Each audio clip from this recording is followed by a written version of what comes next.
Hi, this is Micornus Phokane, the leader and the founder of Church Governance Solutions. Today I want to start a series, rather, or a topic of church splits. And I want to speak about church splits. And the first topic that I want to deal with today, I want to deal with common causes of church splits. And I'm sure you're aware as a pastor that you're vulnerable, and that church of yours is very vulnerable as well. We have seen church splits happening all over the world, and this is actually something that is very common and something that some of you might have experienced already. But we need to speak about these things because they are happening often amongst us. And sometimes we wonder, how do we then manage it? We'll speak about that in the forthcoming days. But today I want to focus on the common causes of church splits, because when you know what are the common causes, then that will actually bring about prevention. Now, prevention is better than cure, as you know, all of you, that it is better to deal with preventing church splits than to actually allow them to come and try to solve them when they are there already. And that's the reason why I want to speak about the common causes, because that will actually help you to prevent church splits. Now, the first common cause of church splits is lack of clear vision, and the visionary themselves, whereby they are not having clear vision. They're not sure of what they're doing, and you've opened a church maybe, and you're running a church, you've got members that are there, but there's no direction. And the fact that there's no direction, then people start to take advantage, because they really realize that we're not going anywhere here because there's no vision, there's no direction. Now, it is very important then, as a leader, when you open a church, and even before, to establish what is your vision, to know what is the vision of your life or purpose of your life, therefore the vision also of the church. And when you know the vision of the ministry that you are running, that is going to be more clearer on the direction that you are leading the ministry to. Because when you start to have members, you start to have people. There are people that are coming from different backgrounds. Some are having a lot of experience in ministry work, and some of them do know the importance of a vision in a church, and they are able to identify when a visionary doesn't have a vision. And when there's no vision in a church, you're surely going to have people that will hijack the very same members that are vulnerable and open up a church somewhere. And we've seen that happening, and we need to touch on those things. Now, the second common cause of church splits is power struggles amongst church leaders. And we have seen that amongst the church leaders, particularly the very same elders that you have appointed as a pastor, some of them feel they are too powerful than you. They feel like they're too powerful than the visionary. Now, because of that, and their arguments and everything that they have to discuss and make a decision on, and more so is because there are those that feel like they can actually lead the church better than the visionary. And as a result, there are conflicts that are coming up, and therefore there are arguments that come up and struggles that are brought by power struggle amongst the leaders. And when there's a power struggle amongst the leaders, others decide to move on. And when they move on, remember that they've got all their favorite members as well, or the members that are their favorite too in the church. And then, of course, this is a common cause that when you've got a team of leadership as a pastor, there are those members of yours who would actually favor or so like more of some of the leaders, particularly, or a specific leader that they like more in the church than anybody else. And because of that, that becomes then a power struggle, whereby the visionary might not be favored much by the congregation itself, or majority of the people, they favor the other leader. Now, because of that, then there's a power struggle where people pull the other way, and an elder or just a church leader that has been appointed feel they are powerful. They can actually open the church of their own. And when they think so, then there are those people that will follow them. And that's just something that's very common. It's something that we have seen happening. But it needs actually people that are submissive enough amongst the leaders, people that will submit to us or submit to the visionary.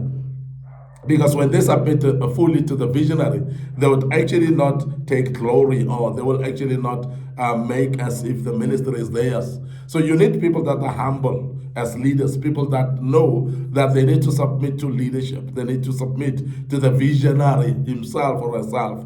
And these are the people that you could actually look at when you are appointing leaders, because you don't want to create power struggles in the church. And this is very, very important. But I just want to mention this as well in passing, that majority, or rather some of the pastors, let me say that, they become threatened by the very same leaders that they've appointed. And in fact, that there's no power struggle, but the visionaries start squeezing or even isolating some of the leadership members, not because they've done anything, but purely because of envy and being threatened and feeling like these people are more powerful than I am, and they want to take the church over and so on. Then you find that that fear actually pushes some of the leaders away. And as you push some of the leaders away, remember, as I've said earlier, there are some of the church members that are fond of this particular leader. And when that leader moves on, particularly to open a church, and you find that some of the members move over with this particular leader. And that sometimes is caused by the visionary himself or herself, who was actually unsettled in the presence of this particular leader. Not that the leader wanted to move, but the visionary has actually pushed away this particular individual. This particular individual opened their own church, and some of the members move over. So that's very common as well. Then we have doctrinal differences amongst leaders, whereby they don't agree on a certain doctrine. And we emphasize that doctrine is not established by the difference in one scripture and understanding of also cultural beliefs, in the sense of traditional backgrounds of the Israelites, or even maybe the individuals that are right there in the church. So I know many times there are people that, when we talk about doctrine, they're talking about say the culture of the Jews that maybe has been displayed or said about in the Bible, like dress codes, for instance, and people start to differ about things like that, which are not main concepts in the doctrine. These are not foundational things in the doctrine. And when you differ by those values or traditions, it should actually not cause church splits. But when we talk about a fundamental doctrine difference, for instance, you differ by whether Jesus was born out of virgin birth, or that's very major doctrinal issue. And if you differ also that Jesus was crucified on the cross, you differ also by the fact that some of you don't believe that he resurrected on the third day, while some are believing that. So that's major doctrinal differences. And when you differ based on doctrinal arrangements, that is actually not going to avoid church splits. Church splits are unavoidable in situations like that, because you're going to have people from the leadership that don't agree in doctrines moving away and moving over somewhere. Sometimes some will establish their own churches, some will go and fellowship somewhere else. So this is very important, that we understand that doctrinal differences cannot actually allow you to be together and remain together in the same church. And that might actually contribute towards church splits. Now, we also have reluctance by visionary to release others, because there are those that are actually needing to be released. We speak about those pastors that, those people that are called in the ministry. We talk about people that are called to become ministers as well. And those that are called to become ministers, and they come to the visionary that says, we need to be released. And as we need to be released, the minister or visionary, the visionary feels, no, you can't go. And when you start to limit people or refuse them from going and establishing their own ministries, what you're going to do, you cause strife, and you're going to make them actually to be pushed out. And when they are pushed out to go and open their own churches, they're more likely to be followed by others. And when they're followed by other people, then you're going to start losing members, and the church may split because of that. So we need to be careful.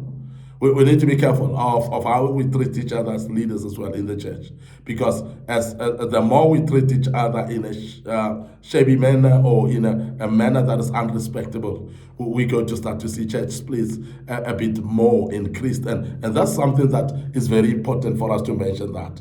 Now, I want to emphasize also that when you contributed towards your own church split as a leader, don't actually start blaming others, because there are some of the ministers of the word or visionaries that will blame others about church splits while they themselves have contributed actually more about the split of the church. And I want to emphasize that because it's very important, and majority of us will look at it and say, no, so and so has splitted my church, and you forget to point a finger at yourself.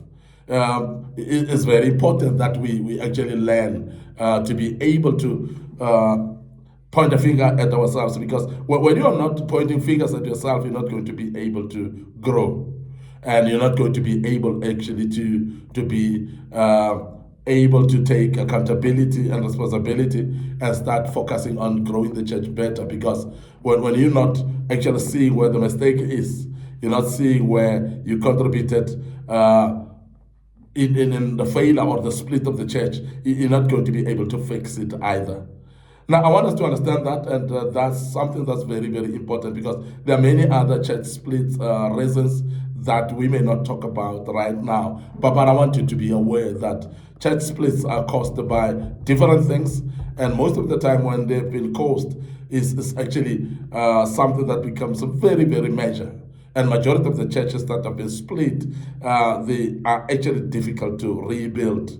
And we'll speak about that going forward. But most of the churches, they struggle to rebuild, to get back to where they were, or even to get better, because they have actually been exposed to such a big damage that you are going to find it difficult to actually to rebuild that church.